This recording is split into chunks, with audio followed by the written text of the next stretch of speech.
Allahumma afini fi badani, Allahumma afini fi sam'i, Allahumma afini fi basari, la ilaha illa anta, Allahumma inni a'udzubika minal faqri wal Allahumma inni a'udzubika minal kufri wal faqr wa a'udzubika min adzabil qabri, la ilaha illa anta. Rasulullah anjurkan untuk dibaca 3 kali baik di waktu sabah ataupun masa. Ya Allah ya Rabb, selamatkanlah, jagalah seluruh anggota badanku ini. Allahumma afini fi badani, selamatkan ya Allah badanku ini. Allahumma afini fi sam'i, ya Allah jaga selamatkan pendengaranku ini, jangan sampai mendengarkan hal-hal yang Engkau murkai ya Allah. Allahumma afini fi basari, ya Allah ya Rabb, selamatkanlah, jagalah penglihatanku ini. Maksudnya jangan sampai penglihatanku ini melihat sesuatu yang Engkau murkai. La ilaha illa anta, tidak ada sesembahan yang berhak untuk disembah dengan benar kecuali hanya Engkau ya Rabb. Ya Allah, aku berlindung kepadamu dari kekufuran, dari kefakiran. Ya Allah ya Rabb, aku berlindung kepadamu dari siksa di alam kubur. La ilaha illa anta, tidak ada sesembahan yang berhak untuk disembah dengan baik dan benar kecuali hanya Engkau. Kita pun membaca Allahumma inni a'udzubika min syarri nafsi wa min syarri syaitani wa syirki wa an aqtarifa ila nafsi tarfata ainin. Ya Allah ya Rabb, sesungguhnya aku berlindung kepadamu dari keburukan jiwa diri ini. Karena diri ini seringkali mengajak, menyeru ya untuk melakukan tindakan dosa dan kemaksiatan. Betul? Maka dikatakan di dalam diri manusia itu ada nafsu mutmainnah, ada nafsu ammarah bisu, ada nafsu lawwamah. Ada jiwa yang memang senantiasa mengajak kepada kebaikan. Ada jiwa yang memang mengajak terus dan terus kepada keburukan. Ada jiwa yang memang isinya adalah penyesalan. Nah, kita seringkali terkadang mutmainnah ini terkalahkan oleh ammarah bisu. Atau mungkin yang mendominan adalah lawwamah. Jiwa yang isinya adalah menyesal. Gua menyesal ikut ngaji ya kan? Ikut ngaji kok getun nyesel. Ini musibah. Bukan justru berterima kasih, bersyukur, alhamdulillah Engkau berikan kepada kami hidayah untuk bisa duduk di majelis ilmu. Tapi justru dia coba tadi habis sholat terus gua kabur, kagak bakalan tuh dengar itu nasihat. Modelnya manusia macem-macem. Ada yang senang untuk melakukan kebaikan, ada yang senang untuk melakukan dosa dan kemaksiatan, dan ada yang menyesal. Dan penyesalan ini tergantung dari 1 dan 2 ini mana yang paling mendominan. Maka lawwamah akan mengikuti salah satu dari 2 yang pertama. Jika yang mendominan adalah mutmainnah, lawwamah akan mendukung mutmainnah. Jika yang mendominan adalah ammarah bisu, nafsu angkara murka, maka lawwamah akan mendukung ammarah bisu. Maka kita memohon kepada Allah agar jiwa ini, diri ini senantiasa Allah jaga. Doa yang Rasulullah ajarkan, Allahumma ati nafsi taqwa wa zakkiha anta khairu man zakka anta waliyuha wa maula. Ya Allah ya Allah, anugerahkan kepada diri ini ketakwaan. Sucikan, bersihkan ya Allah diri ini. Engkau adalah sebaik-baik zat yang bisa membersihkannya. Engkau adalah pemilik dan Engkau adalah pelindungnya. Terus baca doa ini agar Allah Azza wa Jalla menguatkan nafsul mutmainnah dan menyingkirkan diri ini dari nafsu ammarah bisu'i. Nah, yang terakhir saya sebutkan 2 saja pada kesempatan pagi hari ini, ya, bahwa dengan sebab dosa dan kemaksiatan yang dilakukan oleh seorang hamba itu akan terhalang dari rizki yang halal. Rizki yang halal, rizki yang berkah. Tadi yang pertama terhalang dari ilmu.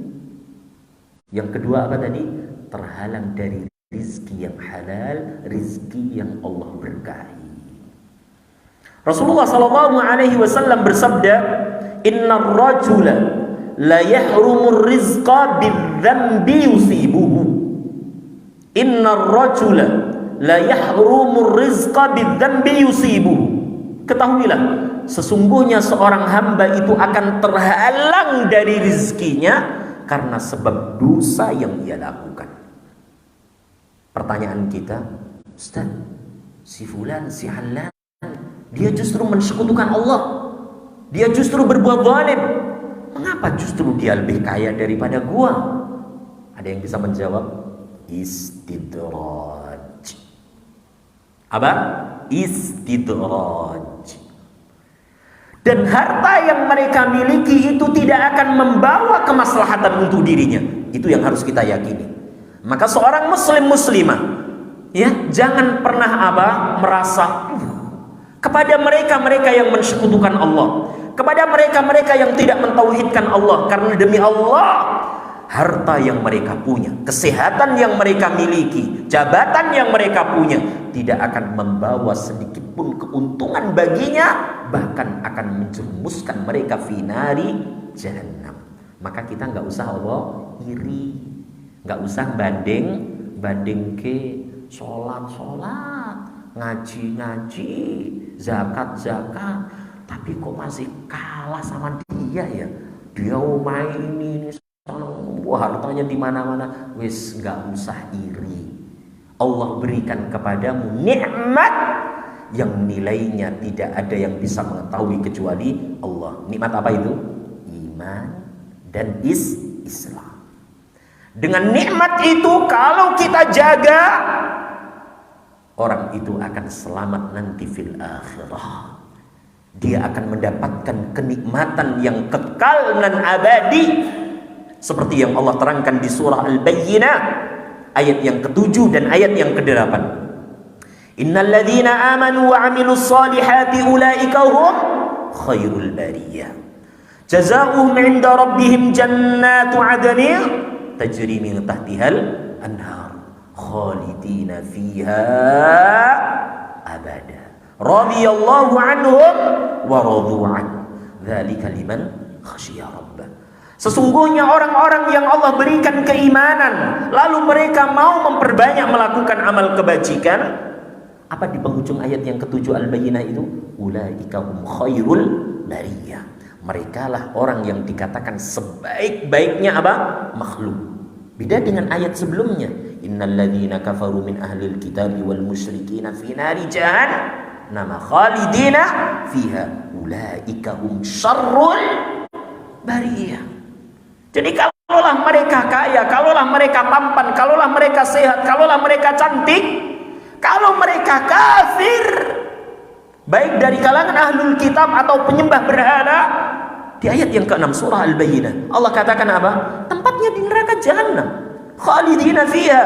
Lalu ayat 6 itu Allah tutup dengan ulaika hum syarrul bariyah. Mereka sejahat-jahatnya, seburuk-buruknya makhluk. Maka kalau kita ditakdirkan kulitnya ini sawo mengkel, sawo apa ini? Bosok atau sawo apa gitu ya kan? Loh, nggak usah iri dengan yang kulitnya kinyis, mengkilat. Nggak usah iri. Nek penting apa? Adus yang serket. Ya kan? Karena apa? Mereka yang kulitnya putih bersih nggak menjamin ia akan masuk surga kalau tidak meninggalkan kekafirannya. Ayatnya sudah jelas. Walaupun dia tampan, irungnya mancung, tapi kalau mensekutukan Allah, itu tidak menjadi jaminan dia akan masuk surga. Walaupun yang ini pesek, ireng, keling, tapi kalau beriman, beramal soleh. Apa tadi ayat yang ke-7? Ulaika hum khairul bariyah. Apa balasannya? Jazaohum 'inda rabbihim jannatu 'adnin tajri min tahtihal anhar. Balasan yang Allah siapkan untuk mereka adalah kenikmatan, ganjaran di sisi Allah. Dia akan Allah siapkan surga-surga Aden yang mengalir di bawahnya, sungai-sungai yang penuh dengan kenikmatan. Kenikmatannya belum pernah dilihat, belum pernah didengar, belum pernah terlintas. Mereka kekal di dalamnya untuk selama-lamanya. Allah ridha kepada mereka dikarenakan mereka ridha kepada Allah. Semua itu adalah balasan untuk orang-orang yang takut kepada Rabbnya. Dzalika liman khasyiya rabbah. kenikmatan itu semua Allah siapkan bagi mereka yang takut kepada Rabbnya. Maka sekali lagi, harta yang halal, harta yang diliputi dengan keberkahan akan Allah jauhkan dari orang-orang yang senang berbuat dosa. Mari kita tinggalkan dosa, kemaksiatan sekecil apapun. Kalau kita berbuat salah dengan istri, dengan anak, cepat-cepat kita meminta maaf. Meminta kita apa? Dimaafkan. Agar ketika kita keluar rumah mencari maisha, mencari nafkah, Allah turunkan, Allah berikan kepada kita apa? Maisha yang halal. Ya, harta yang halal, harta yang berkah, harta yang bisa menyemangati diri ini untuk terus berbuat apa? Kebaikan. Semoga sedikit ilmu yang saya sampaikan ini, ya, sekali lagi bisa menjadi pengingat bagi diri-diri yang apa? Ya, lalai dan lupa untuk segera bertaubat kepada Allah Azza wa Jalla dengan taubatan nasuha. Ya ayyuhalladzina amanu tubu ilallahi taubatan nasuha. Asa rabbukum ayyukaffira ankum sayyiatikum wa yudkhilakum jannatin tajri min tahtihal anhar. Wahai orang-orang yang beriman, bertaubatlah kalian kepada Allah dengan taubatan nasuha. Niscaya Allah Azza wa Jalla akan mengampuni dosa dan kesalahan kalian, dan Allah akan masukkan kalian ke dalam surga-surganya yang mengalir di bawahnya sungai-sungai. Faqultu astaghfiru rabbakum innahu kana ghaffara yursilis samaa'a 'alaikum midrara wa yumdidukum bi amwalin wa banin wa yaj'al lakum jannatin wa yaj'al lakum anhara. Aku katakan kepada kaumku, segeralah kalian memohon ampun kepada Allah atas dosa kemaksiatan yang pernah kalian perbuat. Niscaya Allah akan turunkan untuk kalian hujan yang deras, kebaikan-kebaikan dari langit. Niscaya Allah akan banyakkan hartamu. Niscaya Allah akan jadikan anak-anakmu anak yang soleh dan solehah. Allah akan jadikan untukmu kebun-kebun, ladang-ladang, sawah-sawah, dan sungai-sungai. Itulah alasan mengapa kita jangan pernah menunda-nunda taubat dan istighfar, karena kematian tidaklah memberikan informasi kepada kita. Semoga bermanfaat atas apa yang kita pelajari ini dan mampu menjadikan diri ini lebih baik dari sebelumnya. Amin ya rabbal alamin. Wa sallallahu ala nabiyyina Muhammad walhamdulillahi rabbil alamin. Subhanakallahumma wa bihamdika asyhadu an la ilaha illa anta astaghfiruka wa atubu ilaik. Assalamualaikum warahmatullahi wabarakatuh.